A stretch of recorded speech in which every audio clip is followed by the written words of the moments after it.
Quand on est au Salon des sports et parasports, on parle de tous les sports. Eh bien là, j'ai avec moi Séverine Wagner. Bonjour Séverine. Bonjour. Vous êtes responsable du développement du bridge et du réseau de clubs, parce qu'il y a des clubs dans toute la France.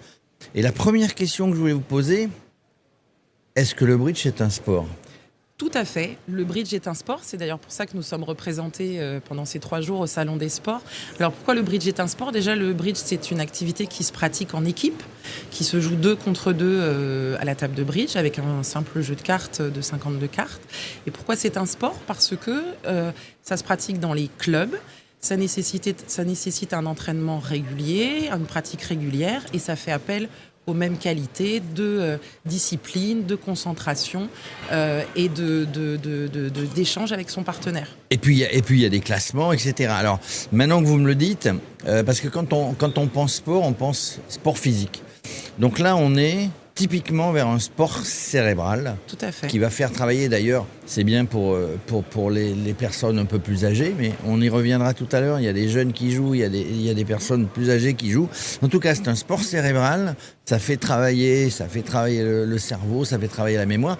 Mais c'est aussi un sport physique parce que quand on est sur une compétition, un grand championnat pendant 10 jours, 12 jours, ça y va. Oui, en fait, effectivement, donc c'est un jeu de stratégie donc qui fait appel aux facultés cognitives, mais effectivement, une compétition un championnat international, par exemple, c'est 12 jours successifs de compétition avec une dizaine d'heures pratiquées par chaque joueur. Donc autant vous dire que pour rester mobilisé, concentré, puisque toute erreur de concentration est fatale, comme dans n'importe activité sportive, même physique, donc toute erreur de concentration est fatale. Donc forcément, on a l'ensemble du corps qui est mobilisé pour rester concentré sur ce qui se passe à la table. Ça veut dire qu'on brûle autant de calories que quand on va faire 3 tours de terrain ou qu'on va faire un petit peu de footing. Alors c'est bien de faire les deux, hein. Autant, je ne sais pas, mais on en brûle beaucoup et on a des joueurs qui perdent énormément de kilos pendant une compétition de bridge aussi, comme dans une activité sportive. Alors, on se met au bridge jeune, on se met au bridge quand on est à la retraite. J'ai l'impression que c'est un sport intergénérationnel, comme on dit aujourd'hui, parce que des gamins de 10 ans peuvent jouer avec les grands-parents qui ont 80 ans. En fait, le bridge se pratique dès 6 ans. Et ensuite, à tout âge. On n'arrête jamais de jouer au bridge. On le pratique dès 6 ans avec un jeu adapté qui s'appelle le petit bridge, qui est notamment utilisé dans les établissements scolaires pour favoriser l'apprentissage des mathématiques, donc avec une convention avec l'éducation nationale. Et ensuite, ça se pratique à tous les âges, au collège, au lycée, et dans la vie active, et puis bien évidemment, senior. Et donc, c'est ça l'avantage. Et d'ailleurs, depuis que je travaille à la Fédération française de bridge, je ne croise jamais personne qui me dit « Ah, mais le bridge, tout le monde connaît quelqu'un qui joue, mais tout le monde connaît quelqu'un qui joue au bridge, dans sa famille, dans ses relations.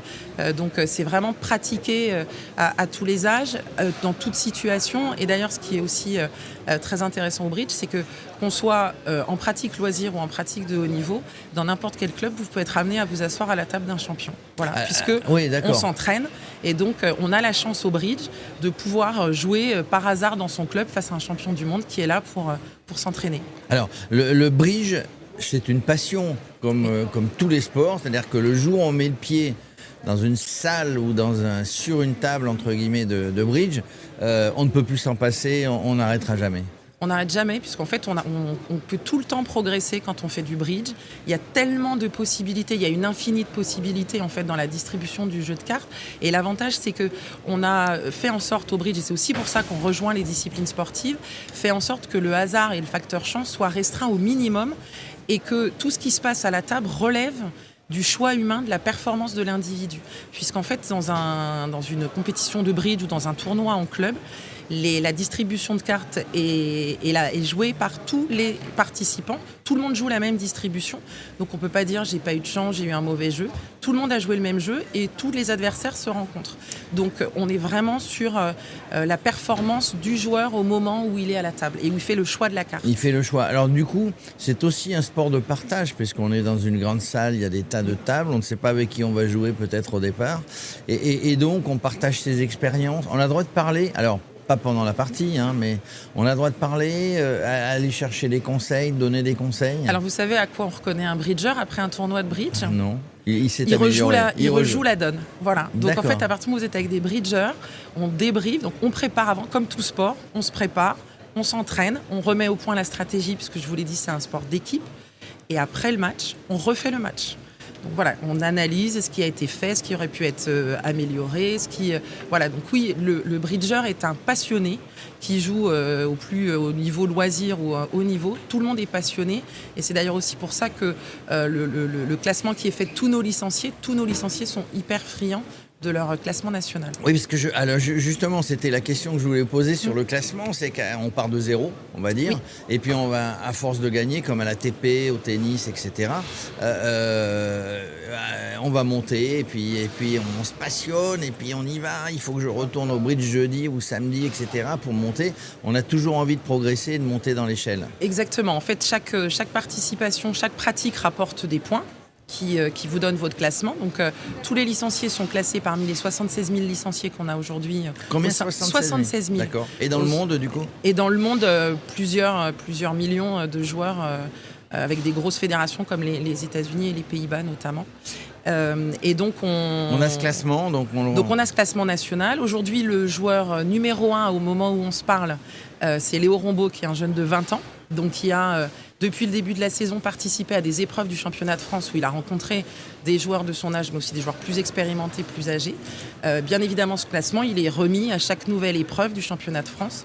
Et de la même manière, au niveau international, quand vous combattez face à des fédérations comme les Pays-Bas ou les États-Unis, vous obtenez des titres mondiaux. Voilà, la France est championne du monde en 2023 dans la catégorie U31 et championne d'Europe en 2024 dans la catégorie dames. Eh ben écoutez, Séverine, moi vous m'avez convaincu. Je ne vais pas me mettre au bridge parce qu'il faut avoir le temps, il faut être régulier, il faut vraiment jouer si on veut, mais peut-être un jour. Vraiment, vous m'avez convaincu en me disant qu'effectivement c'était un sport cérébral. J'avais pas vu ça de ce côté-là, mais une compétition. Et moi surtout, ce que je vois, c'est la passion. Parce que quand on fait un sport, il faut être passionné, on y va entre amis, on va aussi dans des salles, on ne connaît personne au début, puis on ressort, on connaît tout le monde. Voilà, c'est vraiment la vie. Et j'insiste sur le fait que c'est un pratique de sport intergénérationnel. On peut le faire avec ses petits-enfants, on peut le faire avec ses enfants, on peut le faire avec papy, mamie, on peut le faire avec papa, maman. Pas d'âge pour commencer, 6 ans, 7 ans, 8 ans. Et puis, en tout cas, pas d'âge pour arrêter. Exactement. Merci en tout cas d'être venu nous expliquer. Je suis convaincu, j'espère que vous avez été convaincus, chers auditeurs de Radio Sport. Voilà, si vous vous ennuyez un petit peu aussi chez vous, allez faire du bridge. Il y a forcément un club de bridge pas loin de chez vous. Oui, tout à fait. Merci beaucoup. Et je vous invite à passer sur notre stand, puisqu'en peu près 10 minutes, on vous fera découvrir les perspectives et tout ce que peut vous offrir ce jeu passionnant. Allez, on y va. Merci. Merci.